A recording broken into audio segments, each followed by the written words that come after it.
If you've been looking to adopt a furry friend, now may be the perfect time to rescue a cuddly companion. Samantha Annan is the Jacksonville Humane Society's Community Engagement Manager, and she joins us now with some things to know before you adopt. So welcome to First Coast Living. Thank you so much. I know you help out with Pet Tales. I do. On, it's Fridays at noon, right? Yes. So we're happy to have you on the show with us here today. So you have a routine though, or you have something that we should know. If the first thing is have a routine kind of mapped out, right, before you adopt, and why is that, and what does that look like? Yeah, absolutely. So, you know, when you bring your pet home, there are so many things happening, right? You're excited, they're excited. It's really great to have a routine set before you even get home. So having their food and water bowls set up, having their bed set up, if you're planning on crate training, having that set up as well.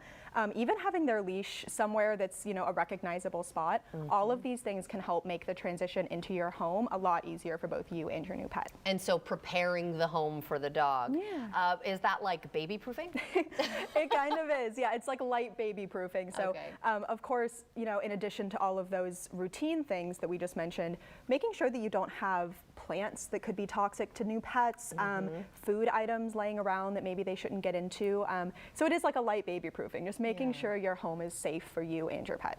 All right, and then when we talk about training, there's also going to be an adjustment period with that. They're getting used to the new home, they're getting used to you. So you say to just give them grace, give yourself some grace, right? Exactly. Yeah. I mean, we're all learning, right? When we enter new situations, it might take us a moment to adjust, and it's the same for our pets. So especially pets that have been in the shelter for quite a while, they're going to need some time to adjust to being in a home setting. So give them some grace, give them understanding, but also be understanding with yourself and know that you're working together, you're a team, and you're going to figure it out. And setting boundaries is important. And how do we do that? What do you mean by that exactly? Yeah, totally. So it can help when you're introducing a pet to your home to have boundaries to help keep both them and you comfortable and safe. So maybe you don't allow the pet on your bed at first. Maybe you, you know, crate train, as I mentioned earlier, but having boundaries that sticks to that routine that we set up earlier. But you know, in addition to having boundaries between you and your pet, you should also respect the boundaries that your pet has and that your pet communicates.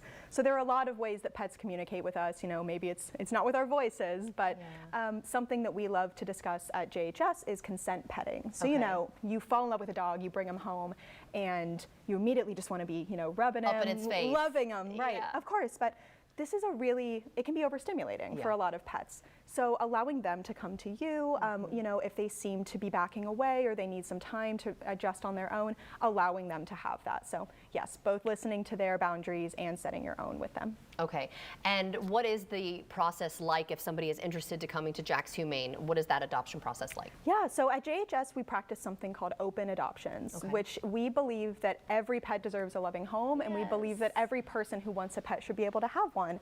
So at JHS we make it super simple to take home your new furry family member. You just come in, we take your photo ID, just some basic contact information. That's it. We don't do any, you know, lengthy background check or anything like that. We try to make it as simple as possible for folks to connect with their new pet. And so they get their new pet, they want to try that training, right? Maybe the dog isn't trained how they would want it to be.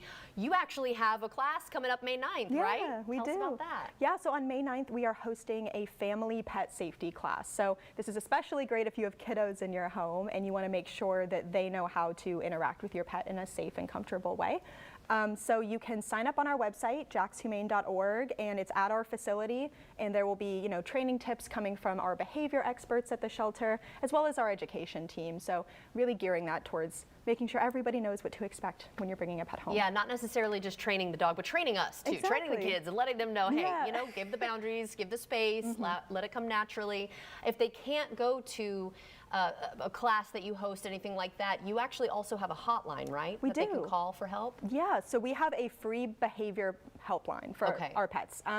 And that's actually anybody in the community. So if you are living with a pet and they start exhibiting some behavior that's maybe unusual to you or doesn't seem like them, we want to make sure that people stay with their pets and pets stay with their families. So you can call our behavior help hotline at any time. It's free to get advice from our behavior experts, and all of that information is on our website as well. Wonderful. Well, thank you so much. And I mean, they have such a great facility, such great animals there, and they all need homes. So please consider adopting, and thank you again for helping us out with that. Thank you. Of course. And if you'd like to see this interview again, just head to our website, firstcoastliving.net.